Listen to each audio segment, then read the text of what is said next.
अऊज़ु बिल्लाहि मिनश्शैतानिर्रजीम बिस्मिल्लाहिर्रहमानिर्रहीम। प्यारे बच्चों अस्सलाम अलैकुम। आज परो अस दुइमि जमात हुंद कौशर यथ मं सोन टॉपिक छ आज आवाज निशान। अस छ पर्मित आवाज निशान। अस छ वतमित उ आवाज तान। अमुक मतलब गो युस ये अलिफ छ अत पेठ ये आवाज दित ये आवाज गई उ आवाज। क्या गई उ आवाज उ आवाज निशान छ अत पेठ किन यो पेश हु बनयित अत छ वना उ आवाज। क्या छ वना उ आवाज। इथे पठ वुचो अस शीनस छ पेठ ये आवाज दित गो शु। शीनस छ पेठ ये आवाज निशान त्रयित अत छ वना शु। शु तरे गो शुर। शु तरे गो शुर गो ये छ शुर। शुर छ वना लकटिस बचस। पत गो कु। कु त लाम गो कुल। कु त लाम क्या गो कुल। पत गो गु। गु तरे गो गुर। गु तरे गो गुर। शुर कुल गुर। शुर कुल गुर।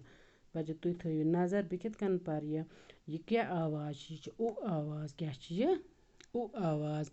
आवाज ये अलिफस पेठ किन ये पेश हु अत वना आवाज उ। क्या वना उ आवाज निशान छ अत ये पेठ किन दित ये पेठ में अन त्रावन हरफस तो अत वना उ आवाज। शु तरे गो शुर। कु त लाम गो कुल। गु रे गो गुर। शुर कुल गुर। पत अत बन किन की अल्फाज दित अस परो ते शुर कुल डुल दुज। शुर आव कुल वुश्च गुर रछ। डुल तुल बुलबुल आव वुठकुम लाव। बुलबुल आव वुठकुम लाव। तुम थो ओकुन नजर बह दिन ब्याक तालीम पत कर तुम इथे पठ याद इत पे मे परनो ये कर तुम याद।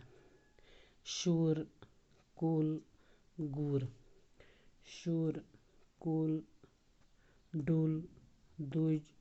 शुर आव कुल वुश्च गुर रछ। डुल तुल बुलबुल आव वुठकुम लाव। बुलबुल आव वुठकुम लाव। आज परो युति अकै आवाज हेचो अस आज हेच अस उ आवाज। क्या हेच उ आवाज। पत वुचो अम पत किन कुस आवाज छ अस हेचि अत तुम पत सरसै दिवान नजर उ आवाज तान पोर अस आज तम पत बकी हना अस परो इंशाल्लाह सुबह बाकी वस।